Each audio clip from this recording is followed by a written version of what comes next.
Good morning! For today's video ay gagawa tayo ng kutsinta. So, umpisahan na natin. Una ko muna pong gagawin ay sasalain muna natin yung all-purpose flour. 2 cups po ng all-purpose flour yan. Pagkatapos ng all-purpose flour, ay sasalain din natin yung 2 cups ng cassava flour.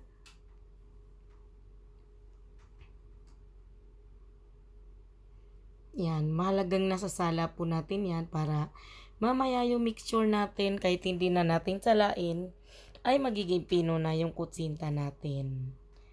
Yan, kasi pag may mga buo-buo dyan, mamaya may hirapan din tayong magpapino ng ating mga mixture. So, ngayon naman lagay tayo ng 2 cups ng brown sugar. Di siya masyadong brown. Dapat sana ito na yung ikukulay ko sa kutsinta para ma-brown siya. So, maglalagay po ako dito ng 2 sachet ng Bear Brand na powder milk kasi nasuggest po yan ng isa sa mga follower.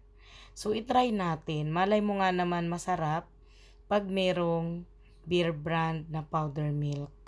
So, pwede rin kahit anong sigurong powder milk. Pwede nyo ring itry. So, first time ko yan na naglagay niyan.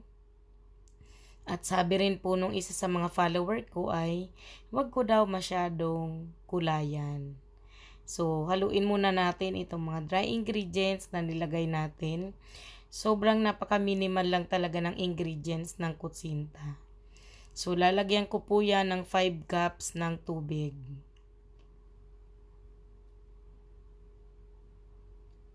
5 cups ng tubig at haluin natin ulit. So, ganyan po talaga yung mixture ng kutsinta. Medyo malabnaw lang po siya. Hindi siya kagaya ng mixture ng paggagawa ng puto na malapot. Sa kutsinta po malabnaw. Actually, dapat nga 6 cups ng tubig. Pero, nagbawas ako ng 1 cup. 5 cups lang siya. So, ang next nating ilalagay ay yung lihiya water. So, 1 tablespoon yung nilagay ko. Marami pong nagtatanong sa akin kung saan nabibili yung lihiya water or lay water. Sa palengke lang din po kung saan may nagtitinda ng mga flour, ng mga baking powder, yung mga mga pangluto-luto. Doon din po nabibili ang lihiya water. Kung saan kayo nakakabili ng vanilla extract, vanilla essence, ganon, yung mga ingredients sa mga pagluluto, sa baking, doon din po nabibili ang lihiya water. So, 1 tablespoon lang nilagay ko kasi hindi tayo pwedeng mag-over sa lihiya water. So, dahil nga sa wash sugar lang yung nagamit natin, maglalagay ako dito ng yellow na food coloring. Konti lang naman yun. Konti lang yung nilagay ko. 1 lang yata siya. 1/2 teaspoon. Yun. Para lang magkaroon ng kulay kasi di ako naglagay ng atswete. Kasi may nagsuggest sa akin na wag ko daw masyadong lagyan ng ganun. So, tama nga naman. Mukhang mas okay itong food coloring. Wala akong orange kaya yellow na lang yung color na nilagay ko. So, by the way, itong mga molder na gamit natin ay large po yan.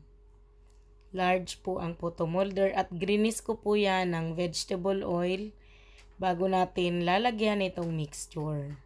So, para nga po pala hindi magkaroon ng butas yung inyong mga kutsinta, bago po ninyo ilagay sa mga molder ay kailangan lagi nyo pong halu-haluin.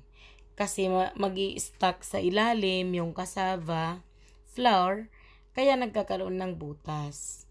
So, dapat din bago ninyo i-steam ay kulong-kulo sobra yung tubig.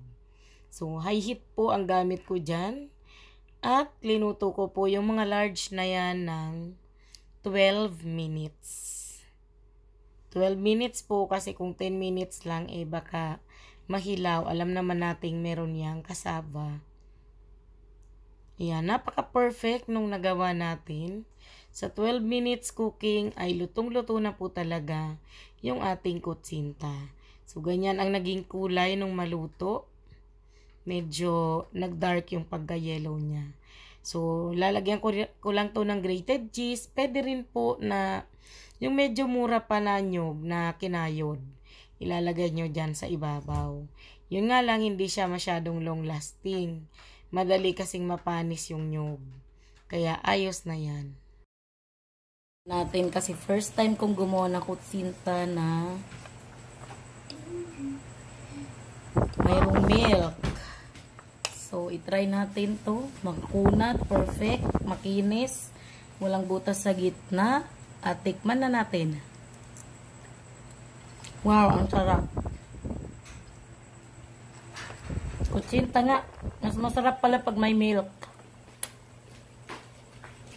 Yan lang po muna for today's video. Thank you so much for watching. Bye!